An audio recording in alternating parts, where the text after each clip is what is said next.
In the heart of the desert, where the wind whispers names no one remembers, a God still watches over the dead. He does not demand worship. He seeks no temples, but he walks, tireless, among forgotten graves. His name is whispered through the sands, and here in the MythoVerse he is remembered once more. His name is Anubis. They used to say he was the first face a soul would see after death, even before the scales, before the judgment. It was he who would kneel down, collect the essence of what we once were, and guide us to the gate beyond. But men forget, and gods too can be erased. Before Osiris ruled the underworld, it was Anubis who judged. He was the one who taught the art of embalming. He was the one who protected the bodies of kings, and more importantly, he was the one who taught humans to respect the dead. With silence, with ritual, with reverence. In ancient Egypt, death was not an end. It was the beginning of a passage. The living built tombs like fortresses against forgetfulness. They raised pyramids as maps to eternity, because they knew without a body there is no soul, and without a soul there is no field of reeds, no paradise. The body was sacred. To destroy it was to destroy destiny. That's why the Egyptians embalmed with such care, because to them, respecting the dead was preserving justice. Anubis did not punish. He guided. He was the caretaker of the passage, the presence between worlds, the bridge between flesh and the eternal. What men called death for him was just a road, and every step a story. According to legend, he was the son of Nephthys and Osiris, but he was raised by Isis, the goddess of love and restoration. From birth he was already a paradox, born of betrayal, raised in devotion, and destined to guard what all others fear.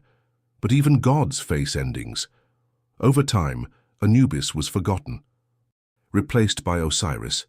The one who was once a master became a servant. The one who judged now only guides. And people applauded, because they prefer smiling gods, and forget those who only do what is right. But who understands the burden of being necessary, and still invisible? Anubis never asked for a throne. He remained in the shadows, in the space between the worlds, because eternity needs someone who does not fear silence. The judgment of the dead was not vengeance. It was justice. In the hall of truth, each soul faced itself. No masks, no excuses. Just a heart and a white feather. If the heart was heavier, there was no punishment. There was erasure. The soul would be devoured by Amit, the beast with lion's teeth, a hippo's body, and a crocodile's head. To the Egyptians, death wasn't the worst fate. Being forgotten was. But if the heart was light, the passage completed. The field of reeds would open. There was no pain there, no time. Just an endless, serene harvest along a Nile without end.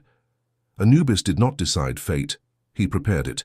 He helped the soul remember who it had been, guided it through labyrinths of hieroglyphs, rituals, symbols, and fear. Today, we've forgotten all of that. We rush to bury, we're ashamed to cry, we package our dead, seal their names in concrete, and think that grief is weakness. But Egypt knew. They knew that a body without care is a soul without a home. They knew that death is not an end, but a mirror, and a mirror needs light to be read. Anubis was the one who gave eternity a face, not through glory, but through ritual, through gesture, through reverent silence. And maybe that's why he was forgotten. He performed no miracles, he moved no mountains, he only walked among the dead asking nothing in return.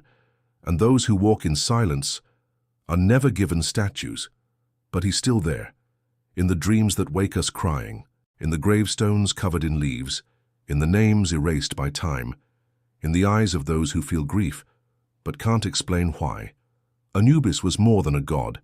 He was a ritual in motion, the embodiment of respect, of time given to the dead, of space reserved for memory. But the time of men chose speed, chose brightness, and brightness devoured silence. In myth, it was he who created mummification, he who rebuilt Osiris, part by part, limb by limb, stitching eternity back together with his hands. And he asked for no glory, only to be remembered, but they forgot. When Osiris was betrayed, murdered, and torn apart by Set, it was Anubis who received him, and when Isis brought the pieces in desperation, he made them sacred. The first mummy was not a man, it was a god, and the first to touch eternity was a jackal. But then came the crown. Osiris was named Lord of the Underworld, and Anubis became his servant. A god replaced, lowered, erased from prayers. Left on the walls but not the altars, there is something cruel in that. To do everything right and be forgotten, for not being charismatic, for not having a story. Anubis did not enchant, he simply acted, and the world rarely remembers those who simply act. But even replaced, he remained, guiding souls, caring for bodies, weighing hearts, as if nothing had changed, as if being invisible was part of the duty. In ancient times, Egyptians feared dishonor to the body more than death itself. Mutilation was the end of destiny, the ruin of the journey, and so every rite, every linen strip, was a line written into eternity. Today we destroy tombs for mining, we remove bones for construction, we turn cemeteries into parking lots, and call it progress. But what we forget demands an invisible price. Anubis does not curse, he does not punish, he simply watches, and walks where no one else dares, where the world pretends there is nothing. He is there, with the scales, with the silence. While the world begs for light, Anubis accepts the darkness. He doesn't want spotlight, he wants silence. Because it is in silence that the dead speak. It is in the dark that souls tell the truth. Today, we die connected, but leave alone. We leave behind messages, likes, digital legacies. But who holds our hand on the journey? Who hears our final confession? In Egyptian myth, every tomb was a promise. Every sarcophagus was not a sanctuary, and the body was a temple that time could not corrupt. But today we destroy our temples in life and abandon the ones we built in death. Anubis walks among the forgotten, those whose graves were torn away, those whose names were never spoken, those who died before they ever truly lived. He does not judge, he guides, and for every soul carried with respect, he writes an invisible line into eternity, not in stone, not on papyrus, but in the memory of those who feel without knowing why. Because the question was never if death exists, it does. The real question is, will we cross it as animals or as children of time? Anubis teaches that the end must be treated as a beginning, because where others see a corpse, he sees a seed of remembrance, of justice, of continuation. Anubis is not an ancient story, he is a reflection. And maybe, if we still know how to respect the journey, he is still near, listening, weighing, guiding. Death is a road, but few wonder who paved it. Anubis built that path, with silence, with respect, with rituals that outlived empires. He was never the god of fear, he was the god of care. While men despaired, he prepared. While the living wept, he arranged. And today, if we still remember Anubis, it is not for his victories, but for his constancy, for his presence in what no one else wants to see. He is the last to let go, and the first to accept never being thanked.